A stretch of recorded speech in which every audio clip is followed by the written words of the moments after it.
Welcome to Extremely Live. I am Micah Rock and Roll, and today I am interviewing the interesting, the talented, the mysterious Little Cozy Nostril, aka Kyle Bridgett. Is it Bridgett? It is, yes. Okay, good. I was paranoid I was going to get that wrong. How's it going? Thank you for doing the show. Well, thanks for having me. I think we should start off by telling folks how we came into contact with one another. I think that's kind of interesting. So I was messing around with my buddy. We were talking about doing a drawing show together, and I did some Googling, and I found this online application called Magma, where you can share a kind of basically a Photoshop file together online live and draw together. And we did a test stream, and lo and behold, a mysterious figure shows up in our shared file, and it's you, someone I had never met before. And you started. Yes, I very rudely interjected myself into your live drawing session. You know, you leave that anyone who has the URL can connect, and you can lock down layers. You can make it require that only certain people can start new layers. You know, you can have approved users. So it's really your fault. Yeah, it's true. You were just inviting trouble. You know, it's true. I was lucky that it was you who did it, because you were very fun-loving and entertaining, and it could have been a true tragedy. Well, that's why I did it. I'm like, look, these fools, like, they're gonna get someone really bad in here if I don't get in there and, like, you know, demonstrate where they've screwed up. Yeah. So if anything, I was doing you a favor. Exactly. Yeah. But you started doing some fun cartoons. I'm like, oh, this guy's actually good. And then I started looking at your channel, and I just said, I got to talk to this guy. I got to interview this guy. So you just recently crossed over 3,000 subscribers to your YouTube channel. For listeners, you should go to Little Cozy Nostril on YouTube, where you can see all kinds of cool stuff, including my favorite thing, and it appears, I think, your audience's favorite thing, a really informative breakdown of R. Crumb's bibliography of his works. And I really appreciate what you do, because it's very informative. You're kind of talking about his work and showing his work, but giving context for, like, the time it was made in, and you come away from it being educated and appreciating Art Crumb all the more. And it's you do not do what I find a lot of comic YouTube channels are, which is just going, "Isn't this art cool?" over and over and over. So I feel like that's implied in looking at the work. It's like, obviously the work is cool. Right. To say it. Exactly. Yes. You find more interesting things to bring up. I'm also kind of crazy Crumb brained in that I'm trying to find all these connections between characters in what I've dubbed the Crummyverse, which I think is underexplored in sort of Crumb academia or whatever. Yeah. So I'm doing these deep dives of the characters, and so I'm learning stuff and sort of learning a lot as I go, and, like, my opinions are changing. So it's fun. The whole point was kind of a new way to engage with my R. Crumb collection, which I'd kind of felt like I completed. Oh, wow. I'm just starting one. I have his a Book of Genesis, which is fantastic, and I just recently snagged Zap number 0, which I read online years ago, and it got me extremely inspired to finally get off my butt and start making my own comics after having imagined doing it for many, many years, but not having the confidence to attack it. But once I read that and a couple other things, I was like, okay, anyone's allowed to make their own comic, and you can be as weird and crazy as you want to. Well, he said, like, this is as crazy as it can possibly be. So that means you can do whatever you want to, which is important, I think. Yeah, totally.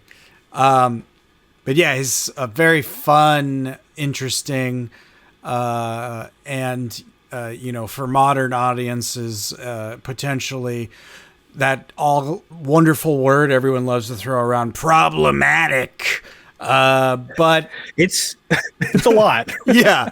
You definitely have to that's prepare yourself for some of the stuff, but it's not all like that. But yeah, it's there. It's something from the 70s. He was one of the original edgelords, let's say. Well, I think at the time, like a lot of those underground guys, especially. Like all the guys from Zap, like Victor Moscoso and like S. Clay Wilson, especially, and Gilbert Shelton, and all these underground comics artists. What they were doing was like outside of the Comics Code Authority. Mm-hmm.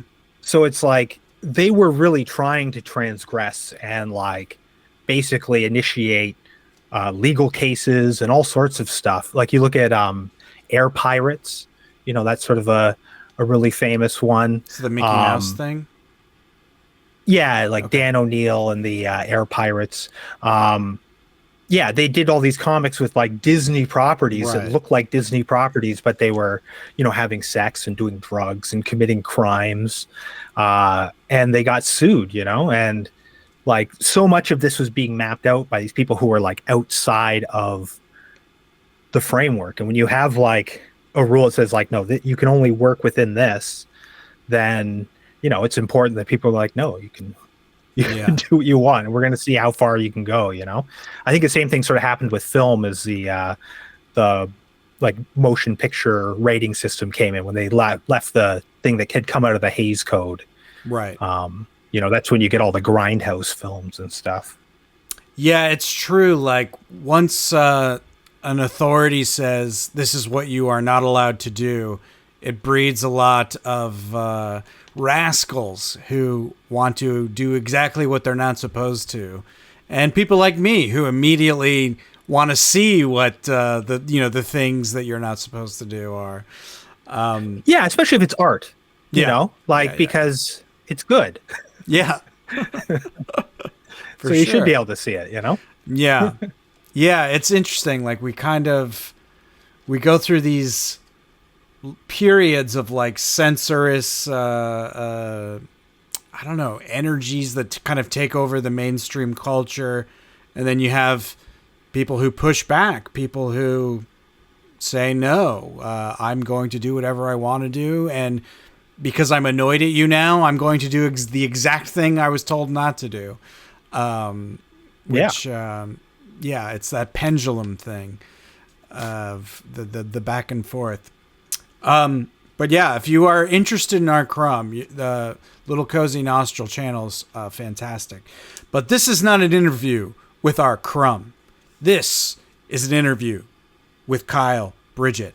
And I want to get to know you. Hello. So you're, okay. I surmise from Canada, yes? Yes, I am a Canadian born and raised citizen. Yeah, I live in Nova Scotia now. I'm actually from Ontario originally, close to Detroit. Okay, very cool. So I guess I like to learn a little bit of where you're from. What was your upbringing like? What was your childhood? Your formative years like? Tell me all your trauma now. I don't know. I mean, I was born 40 something years ago in Brantford, Ontario. And I guess it was nice. Then a lot of stuff happened.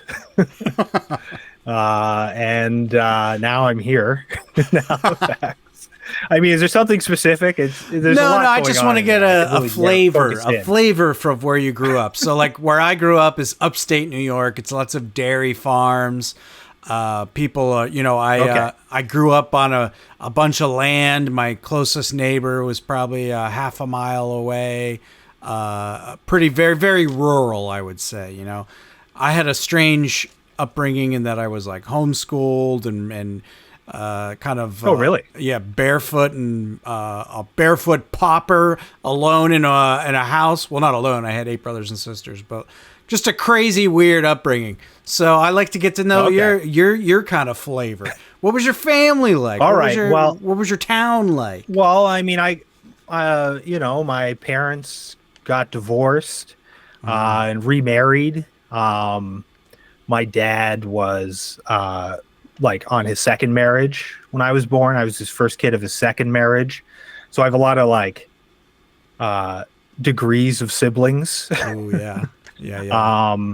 Brantford was like not a small town, but not like a small city. Right. Like they had one of everything. There was even a comic store. Wow. That's cool. Yeah. Did you gravitate towards that? I did later. Well, so when my parents got divorced, I moved to Windsor and then ultimately Tilbury, which is like this. I mean, it's not as rural where you don't see your neighbors. Your neighbors are there, but it's like a small town of like 1,000 people. Gotcha. So they have one of some things. They had 3 of video stores. That was good. Whoa. So I rented a lot of like exploitation films and stuff like that. I was really inspired by a lot of like sort of older trash cinema. When I was, I think maybe 10, my mom went down to the video stores and said like, he can rent R-rated movies. It's fine. So I'd see all kinds of horror movies and stuff. And so a lot of that kind of influenced me. I would walk to the comic store when I'd visit my dad, but it would be like an hour walk to get there. But it was all mainstream stuff. So it's like, I never really got anything really revelatory from there. So I was mostly inspired by Mad Magazine and Cracked Magazine throughout.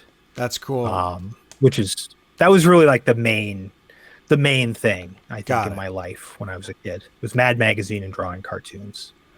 Mad Magazine was always in the periphery for me. My brother bought Cracked Magazine, so I read Cracked too. Yeah, I had that flavor of kind of style of comedy. But yeah, for whatever reason, Mad never quite made it into our house. I did like Cracked though. I thought it was funny. I don't know if that's when were you reading Cracked? How old? Like what sort of year range? I was probably, I don't know, maybe like 12 reading my older brother's Cracked. That'd be like the early 90s? Yeah. I'm okay, yeah. How old am I? I'm 39. So a little okay. We're close to the same. I think I'm 41 or 42. Okay. So you're like a year younger than me. I just had a birthday a month or 2 ago, so yeah. So I'm still adjusting. So Mad was influential for you. Big time. Mad and Cracked. I would say they're equally influential in a sense, but I kind of knew Mad was a prestige brand. Gotcha. And it is.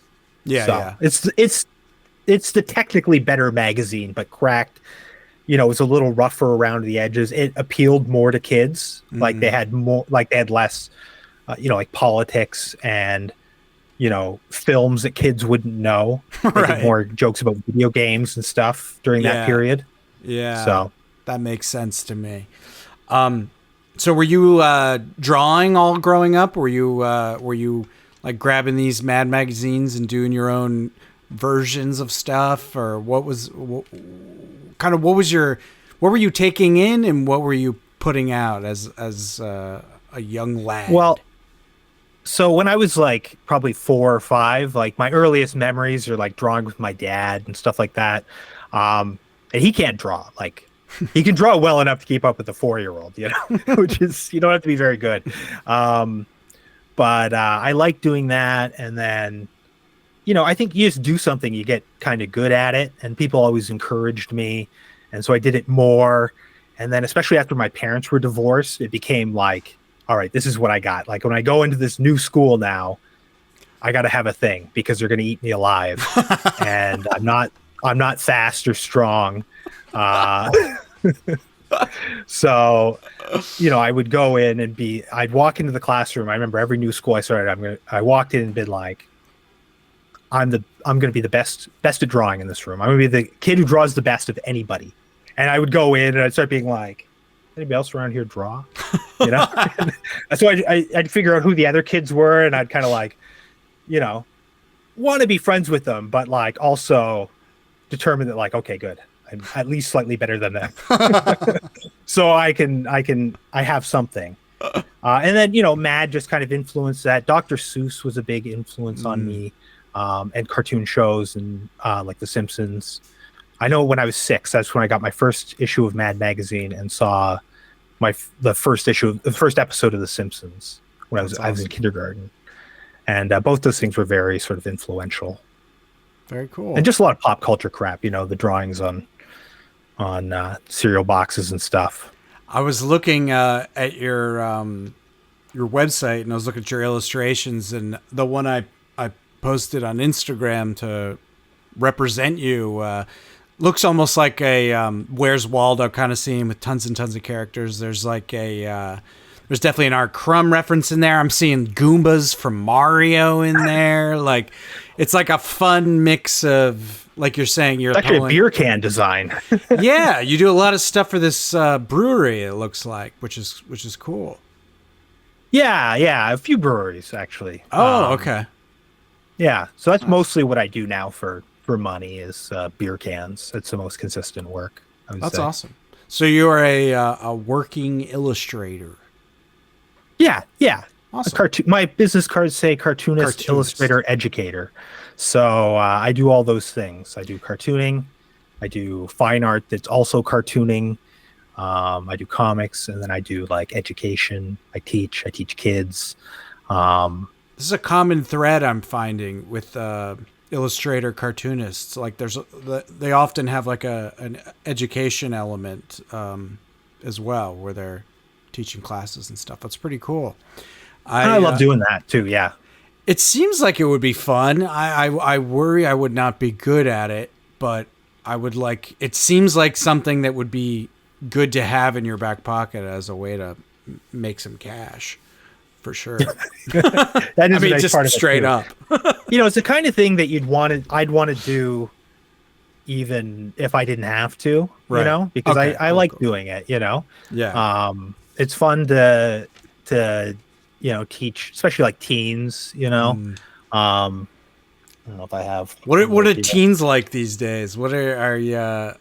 They've never heard of Mad Magazine. Well, yeah, that makes sense. I mean, some of them have, and like, but they're like obsessive, weird ones that like. Oh yeah, I'm sure. Like they know who I am before I teach a class, and God. they love Mad. I don't know how they know about it anymore, but most of them have never picked up a magazine.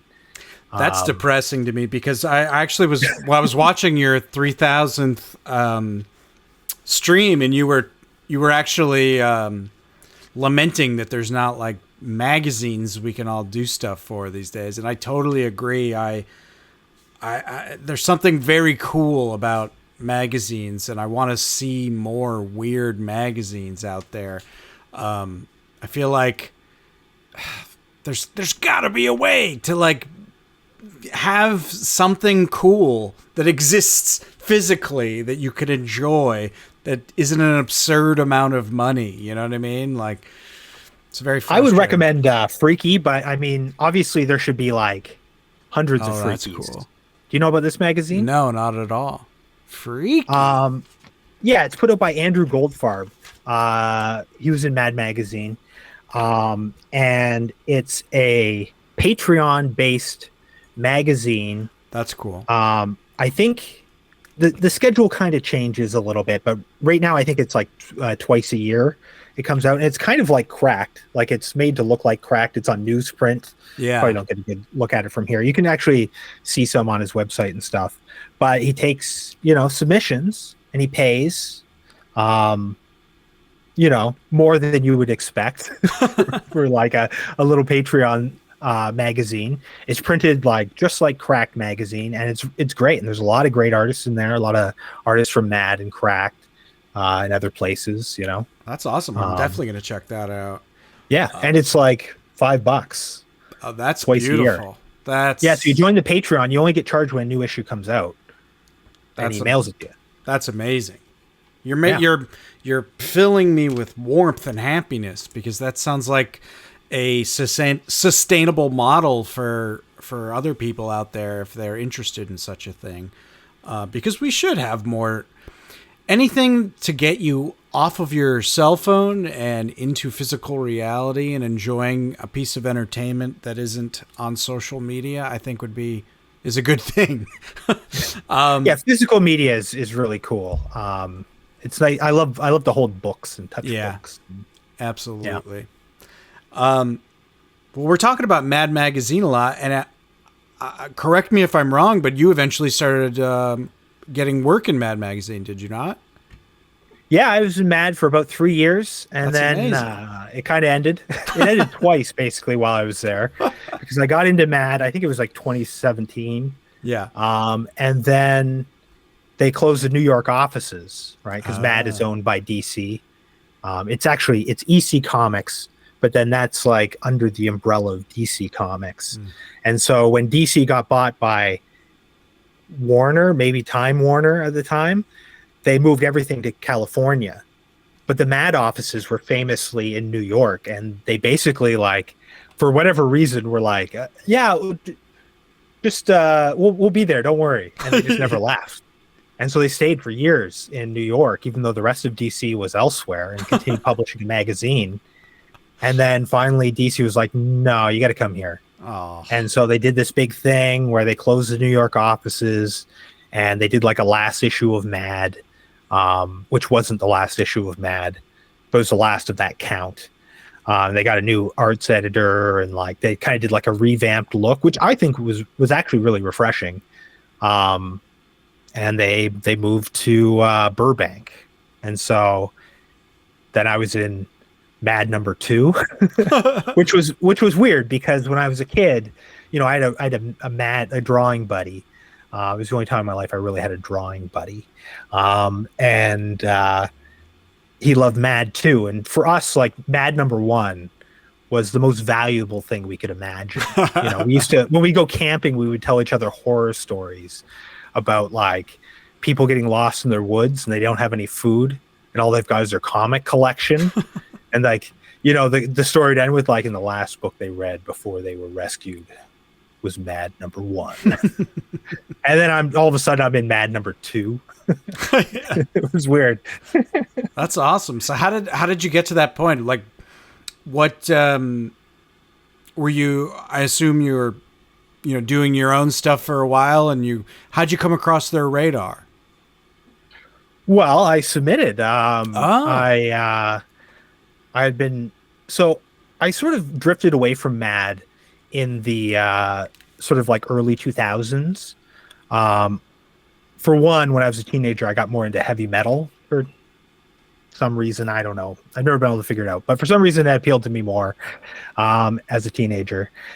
And then they started having advertising, and they became in color. And it didn't seem like it was for me anymore. And I was kind of like outside of the culture too. And so I wasn't getting a lot of the references anymore. I kind of drifted away from Mad for quite a few years.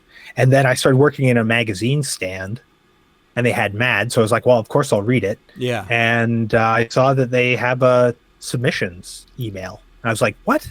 They have submissions? Because, I mean, back when I was reading it, they had the same guys since the 60s and 70s. Right. And 50s in some cases. And so it was like, no one's getting into Mad. But they had a submission. So they had these different sections you could submit to.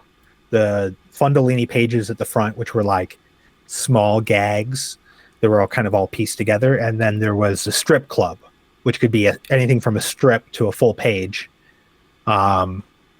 And you were allowed to submit. It's just like the New Yorker or whatever. They had a submission form online. You're allowed to submit so many things a month. And yeah, I did that for like, I don't know, 2 or 3 years. And then I got in. That's great. And then once I got in, they were like, here's the real email. You can submit every Monday and up to however many things you got, and we'll reject you by Friday. Unless we're really busy, and then we'll maybe reject you the next Monday. But like, so then once I was in, I just sent them stuff every Monday. That's awesome. Yeah. Till they said no more. We're not accepting submissions anymore. We're just doing reprints now. So is that what they're up to these days? Yeah, you can still buy it. So the first sort of end of Mad that I was there for was when they moved from New York. The second one was when they stopped being on newsstands. Now they're in the direct market. They're sold only at like comic stores and probably some bookstores and stuff like that. Which really drops their circulation, you know?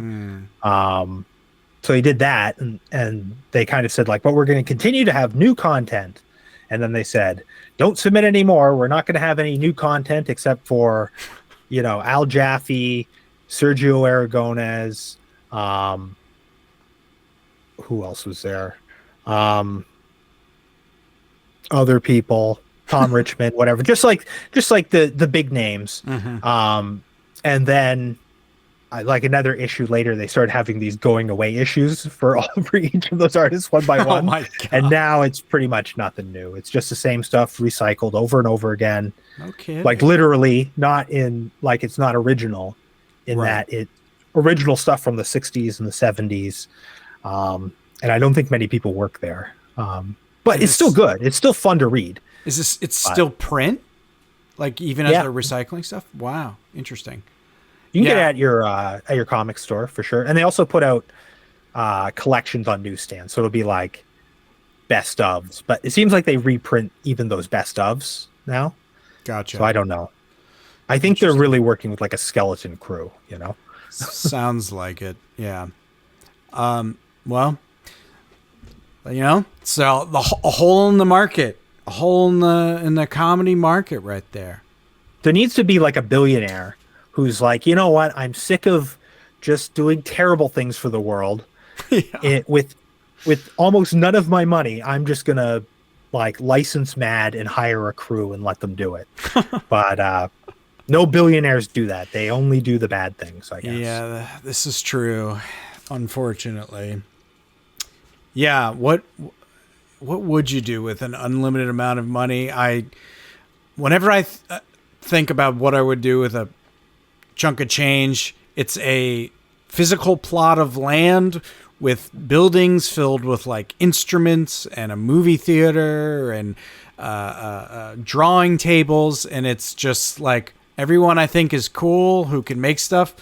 Everybody come here, we'll make stuff and present our work at the end of the month and just have a huge creative community. And you're right. Nobody with money does anything like anything. Well, they'll do it, but they'll do it for like other tech bros or something. They'll be like, we'll do it. And it'll be like a ayahuasca retreat for a bunch of CEOs. And it's like, you're not going to get anything good out of that. Yeah. We need cartoonists on ayahuasca in the middle of the forest. Yeah. Why not? There you go. I'll do that. I was gonna do it, and then there was like a whole rigorous fasting regime that I was supposed to do before it that involved like not drinking coffee and a bunch of other things. And I was just like, I don't know if I want to do it that bad. I shouldn't say this, but I did it once, and it was very similar. My experience. I have heard friends who will say it was next level, different, makes you think about your life.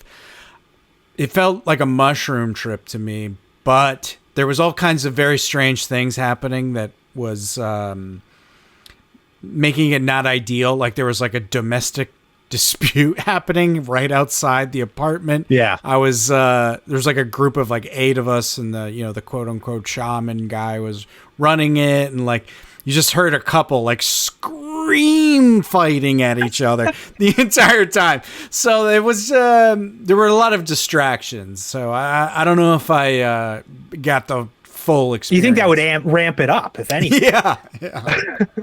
I don't know. For me, I think that like psychedelic drugs, they make you a beacon for strange things to happen. Because like, so many strange things happen when you're on drugs where you're like, if I was sober, this would be strange. You're right. And it's like, it doesn't feel strange actually in this context, but otherwise it would be strange. And why is it happening now? It doesn't make sense. For sure. But yeah, I'd be curious to do it in a ideal setting for sure. I wrote down. I think drugs really, like psychedelic drugs, really made me into a cartoonist. Interesting. In a sense, because like I always drew and doodled, but I always felt like it was a thing that like I could never do as like a job. It was all I ever wanted to do, but I had no path to do it or anything like that. But then when I started taking psychedelic drugs and drawing, I was like, no, wait, this is what I want to do. This is the only thing I want to do.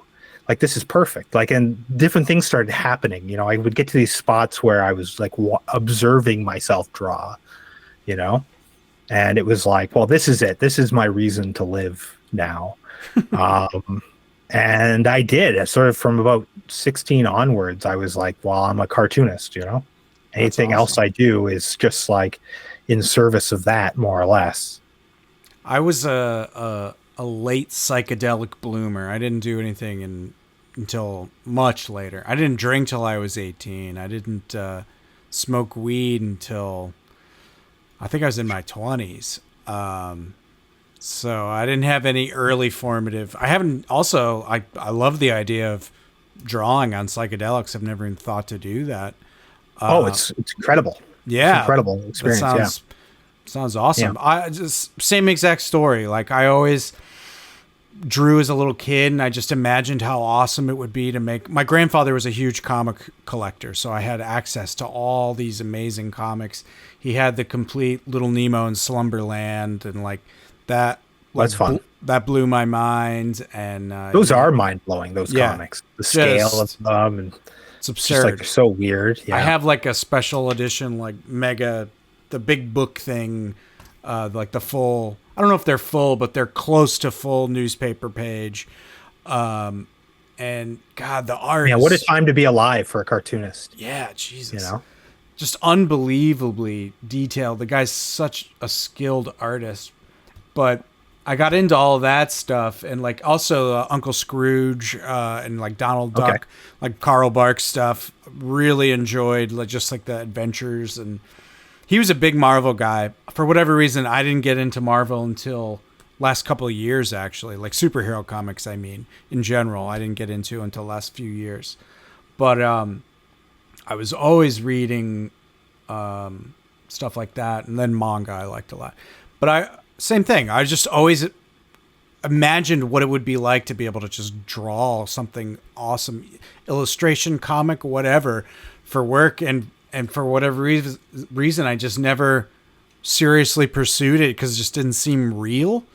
And I fell into becoming a video editor just because I liked making little videos when I was a little kid, and I just kept doing it, and that kind of became my focus. And I mean, lucky for me, it turned into a legitimate profession from like, every year since I started to mess around with video, more people needed video editors until it's probably peaked now. But that kind of just, it's one of those things where that's where you're getting your money, so you keep pursuing it. And it was only until recently where I'm like, I've always wanted to make a comic book. Why haven't I made a comic book? And I just sat down and spent like 9 months just hammering away at a 28-page comic.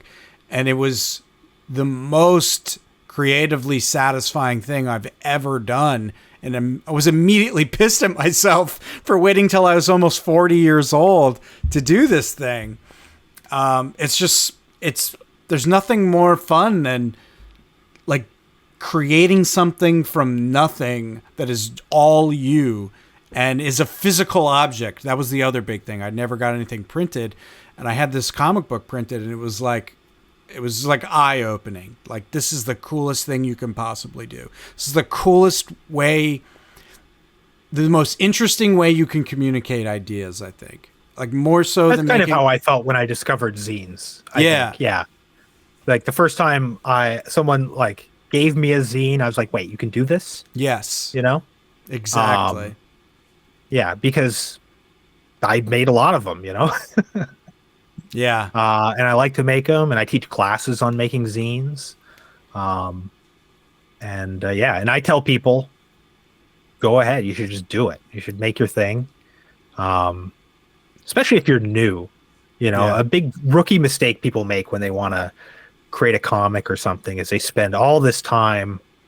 And I mean, I do this too, but like, especially when you haven't done anything yet, they just spend all this time like coming up with the ideas and mapping it all out and figuring it all out. And it's like, get your first few comics out of you. Just kind of make them, you know? Especially if you're not doing superhero stuff. If you're making stuff that's more like free form or cartoony, it's not a great term, but like, you know, things that are a little bit more anything can happen, goofy, you know, or if it's autobiographical, just get it out there, make it, you know. Totally. I definitely done that. Like I had many stops and starts with like, you know, Instagram accounts with comics on them and stuff like that. And I've made a handful of zines but man, just making the physical thing, like the physical object is extremely powerful. And you're right. Everyone should just do it. It drives me crazy. Like I know so many funny people here and I'm like, and a lot of them are like, oh, I can't draw. And I'm like, there's so many great comic books. The dude can't draw or the woman can't draw. Like it's still awesome though. Like the idea, being able to draw is not the most important thing. They'll be able to draw well. Yeah. I mean, that is a tough thing to say because you need to be able to draw well enough for the story you're telling. Right. But you don't need to be able to draw like, you know, Jack Kirby or something. Yeah. I mean, maybe you do if you're doing a superhero comic, but you know, not if you're doing like an alternative comic. Right. You know, you just have to be able to draw well enough that you can tell a story and people can understand what they're seeing. Yeah. Yeah. Like, and then hopefully your story's good or interesting or there's something about it. Yeah. You need something about your work. Definitely. You know? And like when I'm saying, oh, people can't draw, I'm saying they can't draw like, you know, how you're describing it, like a Jack Kirby level of excellence, but they have something like a rawness, or they have like their facial expressions are funny, you know, like for their characters, or just the gags are great regardless of whether the drawing is good. Like, or it tells you something about them that makes you think or that is interesting. Yes. Or about how they see the world. Mm-hmm. So you can get by some pretty like sort of naive art. And sometimes that's good, you know, like I tend to prefer simpler styles of art. And then usually within that, there's a lot more nuance in what makes it look really good, you know, when it's simple. Yeah. But yeah, I don't know. I think the important thing is to just kind of make something and sort of develop a voice that can tell your stories, and you can always grow from there later. For sure. Yeah. My first like real comic character was this comic called Good Bunny, which like was specifically created to be very simple to draw, you know? Yeah. And I drew them without pencils or erasers. They were very small. I actually for a few years there, I didn't believe in pencils or erasers. I thought it was like cheating. This was coming out of like drugs, where it was about like the fate of where those lines end up. Like the drawing is always there and you're kind of like teasing it out at the page. And that if you're using rulers or anything like that, you're kind of taking away from like your like personal touch, like your pure will was being modified somehow. I was a real asshole back then. Sufferable. No. I mean, I'm sufferable now. I understand where you're coming from. Like, just, people do that. Just straight up pen on blank page, and what they make is what they make. That's cool. That's a good, if not. Well, don't think, do doodle. Don't think, do doodle. That's my motto when it comes to doodling. I'm a big believer in doodling. I teach a class on doodling for adults.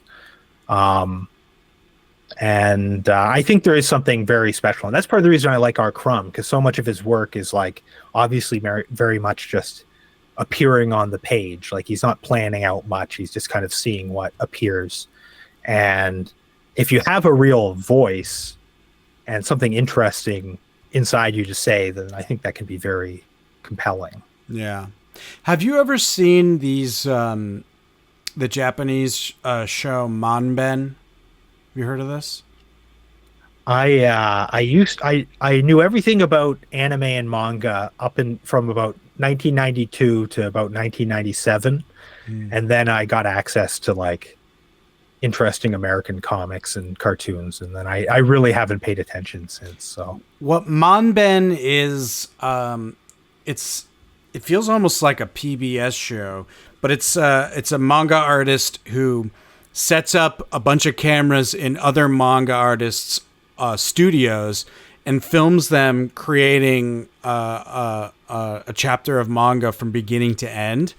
Oh, really? And it is fascinating. It's so educational, and it kills me that doesn't exist for American artists. Like, wouldn't you kill to watch like a 2-hour video of our Crumb drawing and then discussing his process from beginning to end, or any American? Like, I mean, I would with R. Crumb because I'm specifically interested in him and I make like a comic, but generally I don't like that kind of stuff. No, interesting. So much. I mean, that's the stuff I find uninteresting often about a work is like, and maybe that's because I know probably a little bit more than the average person when it comes to like how like the drawings are drawn and what kind of tools they're using or whatever.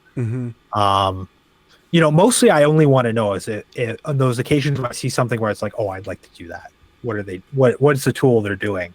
Right. But for the most part, I'm not usually very interested in it if it's very long. I'd rather hear more about like, I don't know, the story or like the little details in the art. Or the characters, or like how it relates to the artist, and what they're creating. So like the director's commentary track for a comic book. Yeah, I would like that more. Like if Arkham was doing a drawing and he was saying like, oh, this is weird. Like, I wasn't expecting to draw this, but it kind of reminds me of this other thing, and maybe it kind of represents this, or I think I'm going to draw this next. I'm less interested in them saying like, well, now I'm going to switch to this nib and use this kind of ink. And, I learned how to do this from so-and-so. And, Gotcha. This is a flexi curve and, more this is philosophy and influence, less, what's the word I'm looking for? I'm not going to find it. Less instructional / that sort of word. Yeah. I mean, it's good that other stuff exists too, but yeah, I don't know. It's not what I'm really interested in. Interesting. Okay. Fair enough. I know people are really interested in that. Right. There is a lot of good Japanese stuff. You should definitely. I think everybody. I know. The two sides. Manga, I don't like the way that the stories flow. I don't like the pace. Well, are you just thinking of shonen like Dragon Ball Z or? Oh no, that's nothing that I would read. I don't know, like, I don't know. I would have read like Tatsume. He did like that. Did he do like the Pushman and other stories? Oh, I've just read about this. Yes. Who's the guy who did Astro Boy? Oh, what's his name? He did like a million. Osamu Tezuka. Yeah, I've read some of him. I've got a collection of like underground manga I picked up from a few years back. I think Fantagraphics put it out. It was like a ongoing collection of it. It was like the Garo stuff. I don't know. That doesn't matter. See if I can see it on my shelf. Oh, Max.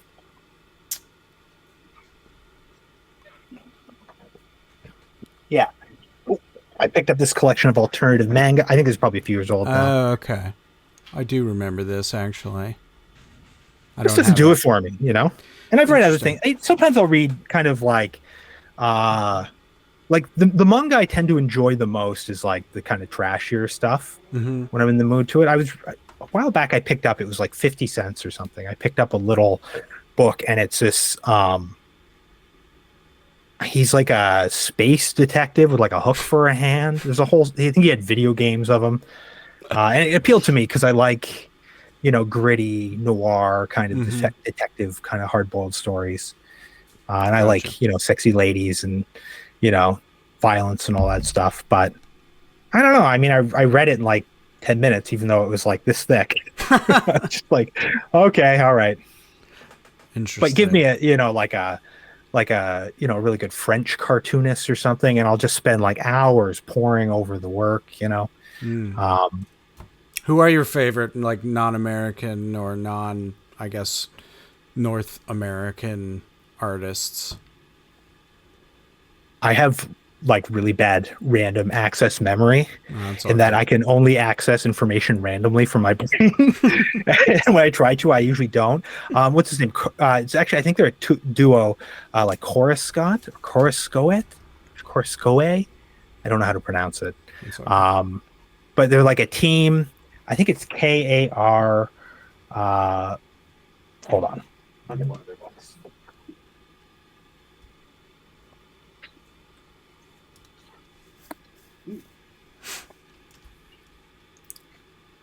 Yeah, this was one. This is by Karascoet or Karascote. This was Miss Don't Touch Me. This was really good. I really enjoyed this. Um, and it's written by it's written Hubert. It's probably like Hubert or something because it's French. Mm-hmm. And I love that book so much. I ended up buying a whole bunch of other books by him. I think basically everything that has been translated to English. Mm. And then he died. um, and then like older cartoonists, Mobius. Mm-hmm. Mm-hmm. Um, who else? Who else? That's plenty. Yeah, You've shown Loeb. nerd cred. there's there's a lot of them. I Hergé. Oh yeah, yeah. I'm not so into like Tintin, but I read a little bit. I like Jos Svarda. He's got that Mm. clean line style. Mm. Um, I love the way Tintin looks, but reading it is just sucks. Like this, like it's you should read some Jos Svarda. Yosfarda. Yeah, it's spelled Juiced Swart. There's actually a book. It's probably not very expensive. It's small. I try to keep my bookshelf so I know where everything is. Yeah, there's this collection by I think it's called "Is That All There Is," Okay. and it's just like all of this stuff. But he draws Herge or Hergé or however it's pronounced. But he's like Danish or something. I don't know exactly where he's from. One of those countries. And yeah, it's a thing called this clean line style. It's kind of like a sort of like theory of cartooning, I think, where they use these very clean lines, not a lot of shading. Right. Shading's done with like flat colors. And he was in Raw magazine, Gotcha. which you probably heard of. That's Mhm. like yeah, like Spiegel. Arsakorek was there. Spiegelman was like Yeah. I think he was like the main editor. I've Yeah, lots of people were in there. I looked at Raws on even the reprints are like they're so expensive, but I would like some. They look very cool. I think about this a lot, or at least a lot recently, because I just started doing comic conventions. I've done like I've tabled at like 5 different conventions at this point, which is not a lot, but I wonder like how would you get regular people who don't read comic books interested and into and around comic books?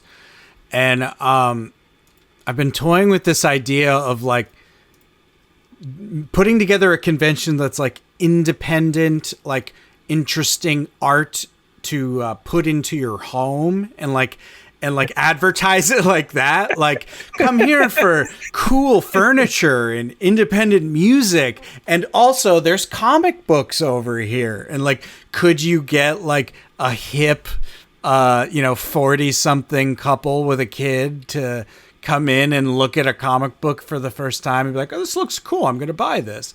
Like, I mean, maybe you could. I mean, I think about like the sort of underground period in the 60s with like the psychedelic posters and the psychedelic music and, the sort of, anti-authoritarian counterculture, ideology that's going on. All this stuff's going on. Comics are part of that. But I think they weren't that big a part of it, even though they were basically like in their heyday. The only like really new medium that sort of came out of there that was exciting was like these underground comics. Yeah. I think even then it was kind of fringe, even within the fringe. Mm-hmm. So, I mean, I don't know. I feel like the way that like comics in America and Canada is the same thing. There's a stigma, right? Mm-hmm. That they're for kids. And the way that like publishers present them to regular people is it like, no, they're for kids, but you'll like them too. So don't worry. So it's like their way is to make a superhero that'll say the F word or something. Oh God. And it's like, I'm so over that. That's like every fucking one.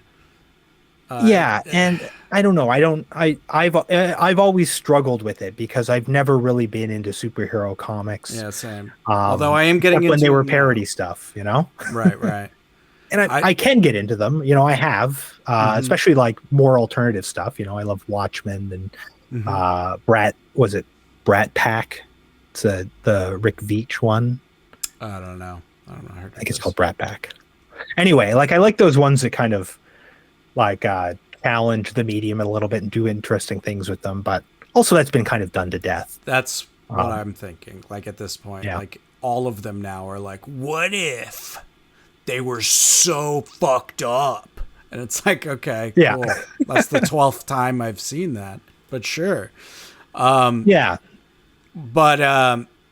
there is good stuff in there. Like I just recently read Frank Miller's Daredevil run.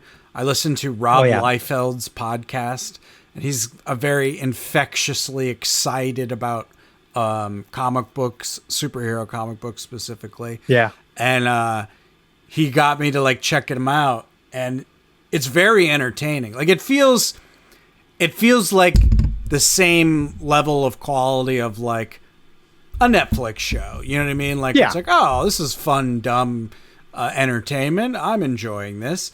Like it's not like, oh my God, this is the greatest piece of art I've ever seen, but it is extremely entertaining. Like it's like, it's not like a Dan Klaus book or something. Right.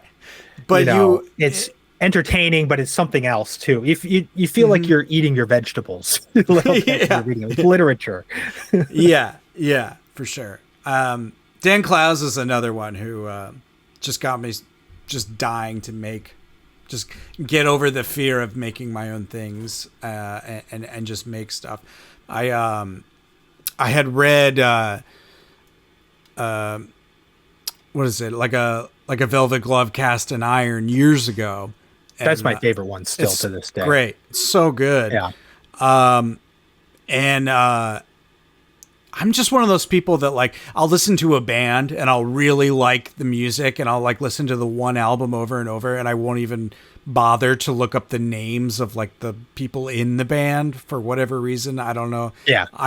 I'm bad at that. I'm like, I'm probably like this. I assume you're the kind of guy who's like disgusted by hearing this right now because you probably memorize everybody's I'm kind of the baseball same way. card stats. I'm kind of the same way a little bit. Okay. I do a podcast about Mad Magazine or inspired by Mad Magazine. It's about a lot of things. Mm-hmm. But like my co-idiot on there, he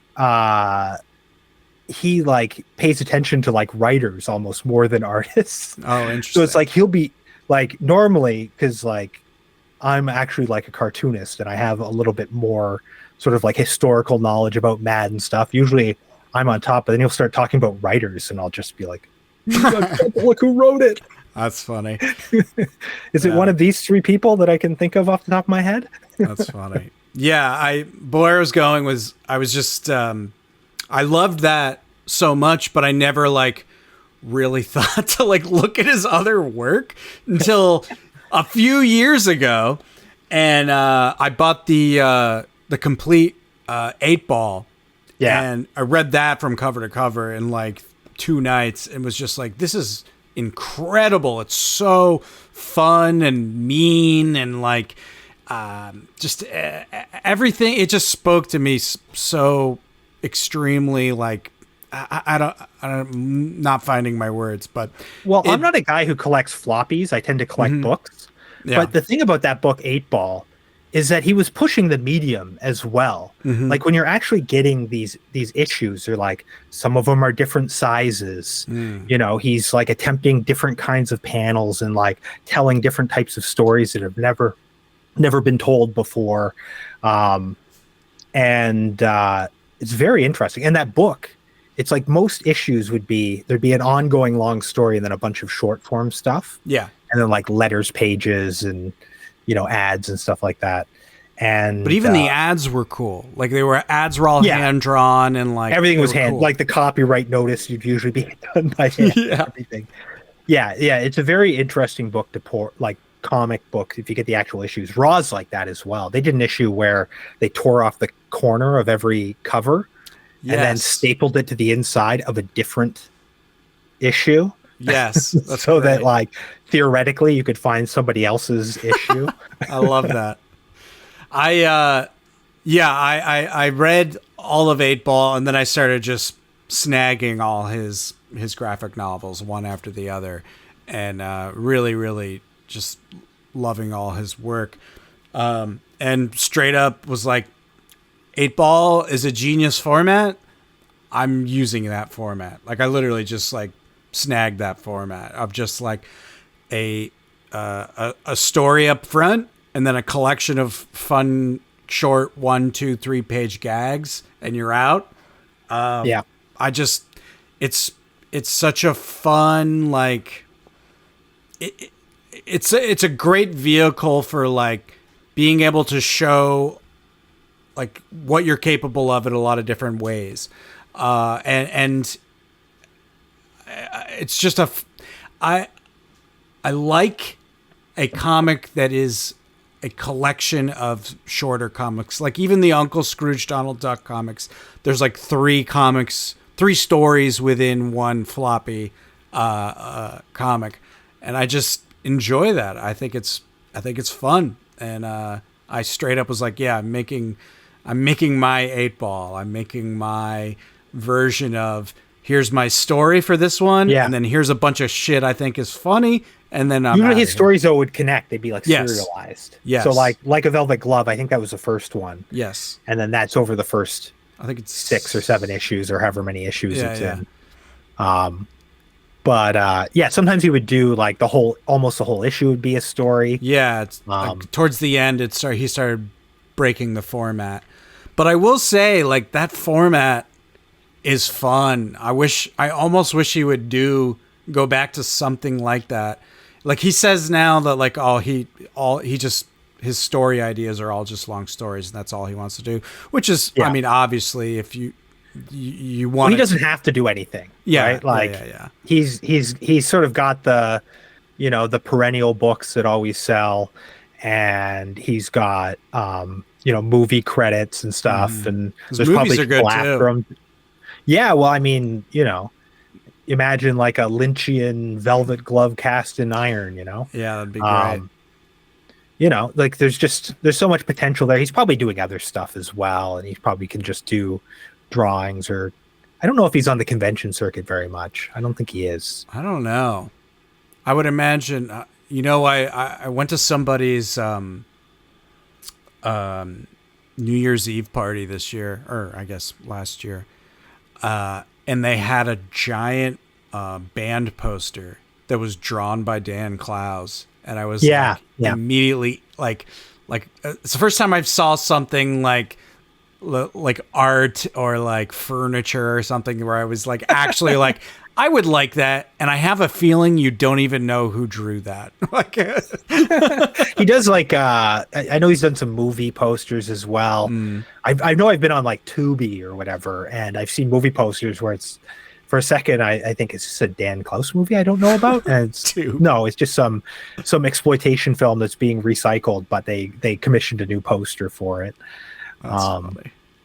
But yeah, he's good. I do miss the old stuff. That's what happens though, you get any cartoonist, has 10 good years in there, and then most people can't continue other than like Chester Gould because he was crazy. And like who's the guy who did Alley Oop?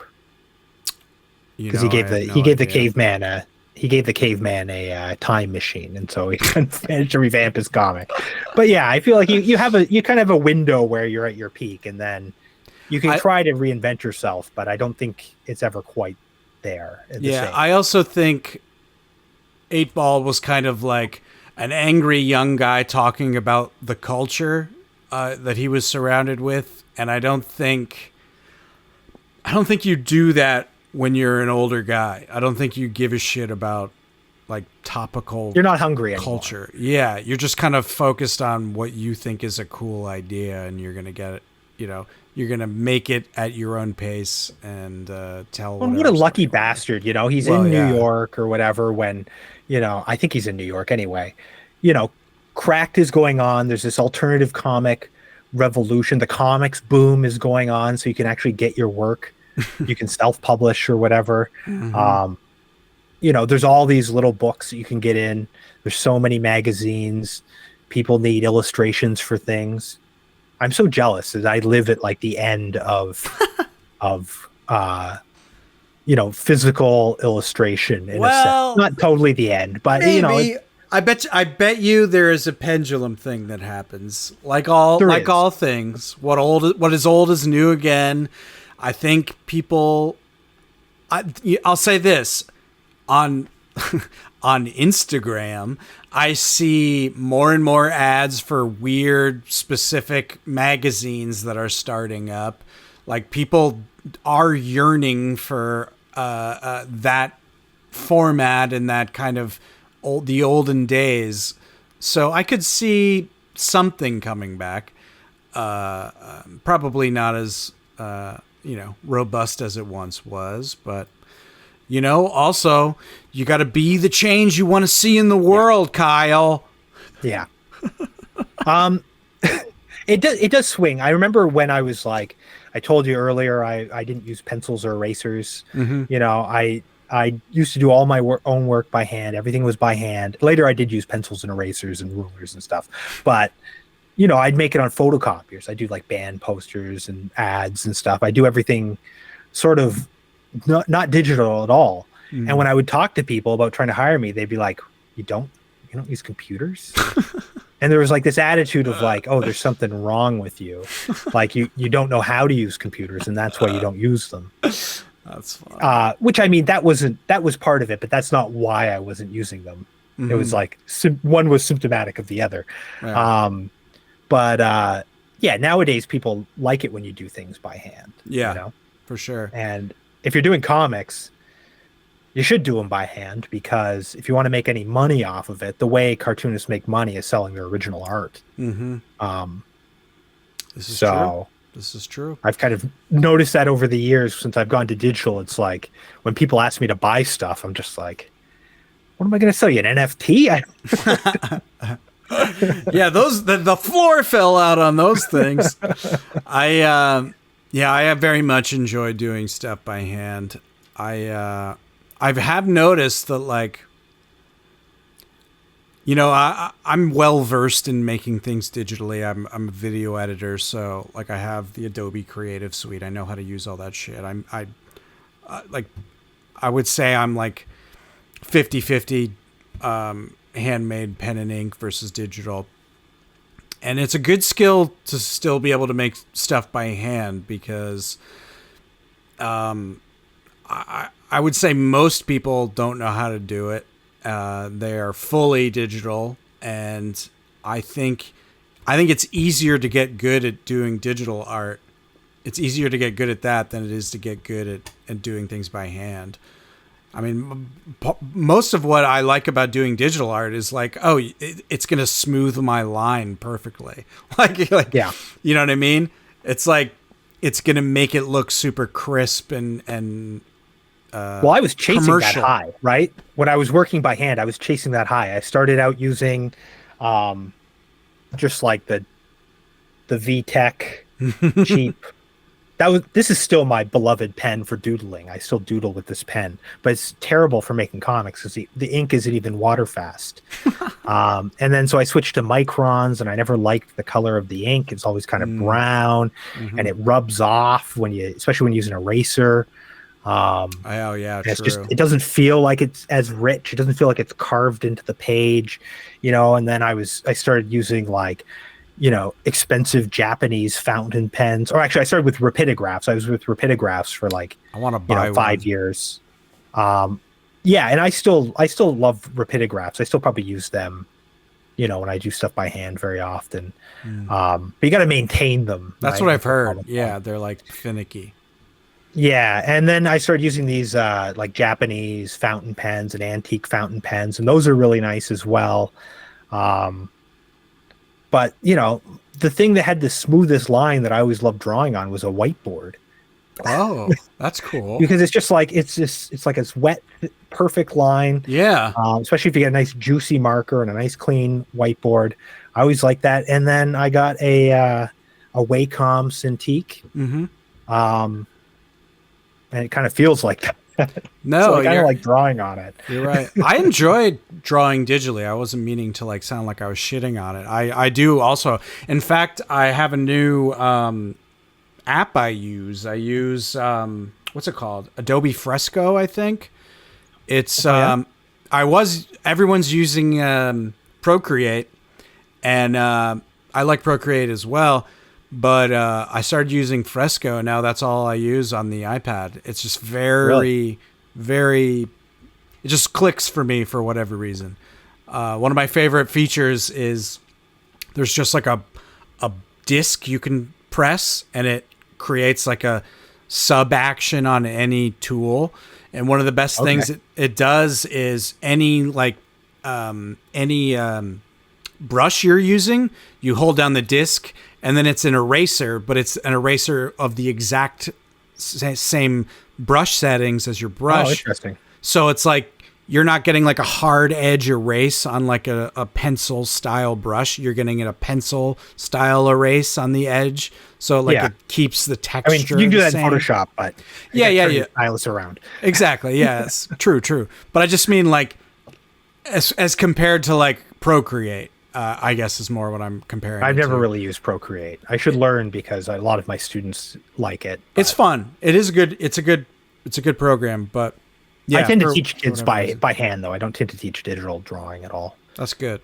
It's good it's a good skill, and it's fun and relaxing. And the thing that was killing me was like the hybrid nature of like having to like scan all these things. Because right before I got this Wacom, I was using digital tools to touch up my stuff and to color it, but I was just doing it all with a mouse. So I was even getting to the point where it's like I'm using like vellum, and I'm doing color separations and then scanning those in, and then having to spend hours. Like all my MAD stuff is like that. Every color I did on a separate layer.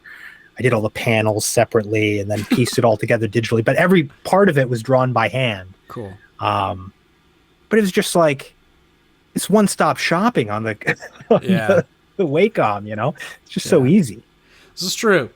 What have I been doing? I've been mostly doing pencil and ink on paper, and then I just bought a big printer that has like an 11 by 17 scanner, which is awesome. I highly recommend it. It's great. I like it a lot. And I will do color in Photoshop. I will also do any fixes in Photoshop because I'm not going to break out a bottle of whiteout. Well, that's what I used to do. I'd use the whiteout. I'd make a photocopy, cut out the part I needed, glue it over, fix Yeah. that, do all that stuff. I put in my years of doing all that. And I Ugh. would do that if I had like a big project that I thought, like if I was working for like, Fantagraphics or something, doing a book for them, then I would do all my drawing by hand, Well, yeah, mainly just you because, can sell yeah, to down have the something line. when I'm done that I can sell to Yeah, actually make some money off that's a of. good point. Yeah, if you ever Most of get what I'm doing, people don't want the original artwork, and I have like boxes full of pieces of vellum from beer cans and posters and all sorts of stuff the that like I don't know what I'm going to do with it. I the just feel beer bad throwing it companies out don't like want to like frame that shit and put it in their every now and office. again. But when you're doing like 20 things a week for them, Well, it's yeah, I like they guess don't that's want true. everything. They don't want to pay like twice as much money to have or more to have the originals in a box that they've got to store. Yeah, I guess that's It's true. moist in a brewery. It's a disaster waiting to happen. Yeah, it's not a good place. I've gone there to work sometimes and just been like, I'll take I got a portable drawing table. I would take it down there and sometimes like set up and do some artwork down there for things. And yeah, you're always working around spills and stuff. Stinking like hops all day. I just like I kind of like being at home. I'm surrounded by my comics. I got any reference I could ever want at my fingertips. I don't have to talk to anybody. Key. That's key. That's funny. Well, I feel like we have all kinds of stuff we could keep talking about, but it's getting on in the night. Been going for about an hour, so maybe we should wrap up here. But I'd love to talk to you again. Maybe we should do some kind of YouTube. I'm not very YouTube forward, and I want to Hey, start wait, being sorry. YouTube You're in forward. New Yeah, York. I go want to ahead. ask you this. Yeah, go I for meant it. to ask you this earlier. Yeah, I know yeah, you're yeah. trying to wrap it up now. No. It's Is all there good. Go for it. is there a New York Comics Jam? A New York Comics Jam. What does that mean? Like, well, how do you mean? Like, where just people Okay, just get so together? a jam. It's somewhere I have some issues of the old New York Comics Jam, or an old one. But it's basically like you get a bunch of people together in a room, in a physical room usually, and like you put blank pages up on the wall with green tape or whatever, and people take them down. They add a panel, put them back up, Oh, grab that's another cool. panel, and then when you're done, you print it up as a zine. That's And cool. they used to go on all over the place, but they've kind of disappeared. I ran a couple. I ran one in Halifax. I ran one in Windsor, and I've run little ones here and there. That's But fun. I yeah, I just wondered if New York had one I will. currently. I know there's a bunch of New York City cartoonist types. I've only met a handful of them. I'm very new. Nobody knows me. I'm sure there's shit going on that I don't know about. The one thing I have been doing that I've been really enjoying is it's called Draw Me, Draw You, where people take turn posing and doing like a life drawing. Okay. So everybody poses and everybody draws. I love life drawing. Yeah, it's been really good. And what I've been doing is drawing in blue line pencil so that I can ink it later when I have time. Okay. And so it's like you look like you're a totally awesome, like super fast artist when really you did it after you got home. But Well, I think with life drawing, you should be able to draw in as fast a time as you have. Like when I teach Right. life drawing classes, I do a lot of like, okay, 30-second drawings. yeah, The model's going to change every 30 seconds. that's cool. We're going to do this for 2 hours. yeah, You know, do the and old like gesture. you get good, you get good quick, right? Yeah. Because you're doing a lot of drawings. You're doing Totally. like, you know, I've definitely 100 already drawings improved just by in 2 hours. Yeah, I've definitely already improved just by going to like 3 of them. It's very, very fun. But yeah, I would like to be part of a scene. I don't know if I'm sure there is some here and there. I'm have created many different video scenes in New York. Again, I'm like basically I've become a video person against my own will over the years. I've been I would like to be more into video. I really like video. I know you were I started saying doing that. the Crumb series. I love it. Yeah. It's like my favorite thing to do now. I've been doing it for 20 years, so it's like I had like a comedy group, and we made a video a week for like that'd be much.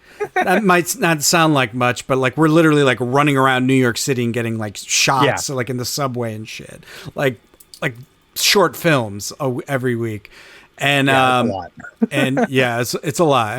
But it was cool, you know. We sold sketches to Comedy Central and Funny or Die, and like we were getting like some recognition here and there. And I put together video shows with them that got really big, and now I'm doing a video show now that's gotten like 200 people come out and like watch video premieres. But I'm dying to do something like that with comic books. And I don't know. We could do a comics jam with Magma. You know, you could have multiple pages going. That'd be cool. That's a good idea. I don't know exactly how to approach that, but I know, yeah.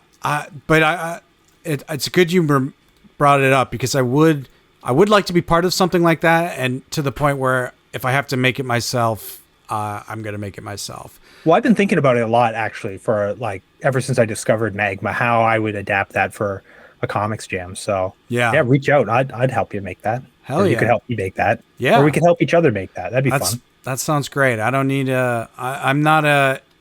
I'm just interested in getting better and meeting people. I don't care about notoriety or... Well, you wouldn't be meeting anyone because it's online. And well, true. But it'll feel like you're meeting people. Well, like, you know, in the 90s version, when people used to like have friends on message boards, that's a good thing to bring back. That was extreme. Yeah. Like everything in the 90s. You had like string cheese. Yeah, exactly. Crazy time. Well, let's talk again. This was really fun. I feel like we have more to talk about, more to share, and we have different perspectives on